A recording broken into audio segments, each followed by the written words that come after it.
عدوان غاشم على قطاع غزة، ووسط وضع إنساني صعب تجاوز فيه عدد الشهداء أكثر من 100 شهيد وحوالي 900 جريح.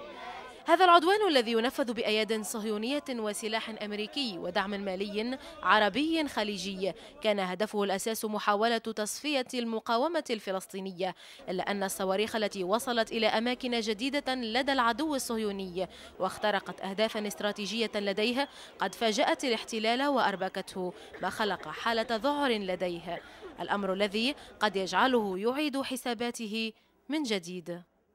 نعم، غزة تقصف بنفط عربي وبغاز عربي وبسلاح عربي خليجي وبمال عربي خليجي، وهذا محزن، وهذا يعني شيء يندى له الجبين، وهذا طبعا يؤكد طبيعة الوضع أو المرحلة التي نحن بصددها الآن، وهي المرحلة التي تقول يجب علينا أن نعزز مقاومتنا، يجب علينا أن تتوحد مقاومتنا.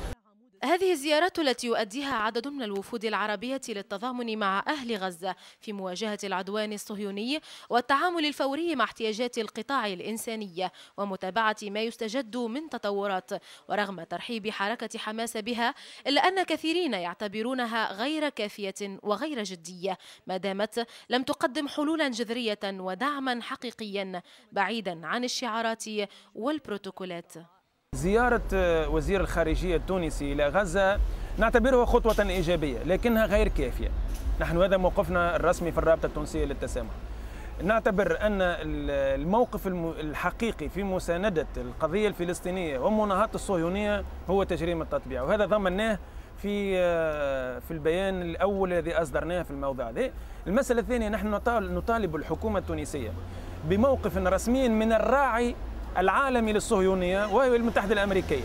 ورغم المواقف والتصريحات العربية أو حتى الغربية التي تتناثر من هنا وهناك والتي قد تروج أغلبها لفكرة وقف العدوان على القطاع، إلا أن الرأي السائد يقر بأن هذا الاغتصاب للأرض الفلسطينية لن ينتهي إلا بوحدة عربية قد تكون هي الأخرى أبعد من الحلم. وحدها لغة الدمار والموت المسيطرة على الوضع في قطاع غزة، ساحة مفتوحة أمام سقوط المزيد من الضحايا والشهداء مع تواصل هطول عمود السحاب الصهيوني ذاك الذي يدمع يوميا مئات الأعين، لكنه يبقى مترنحا أمام المقاومة الفلسطينية.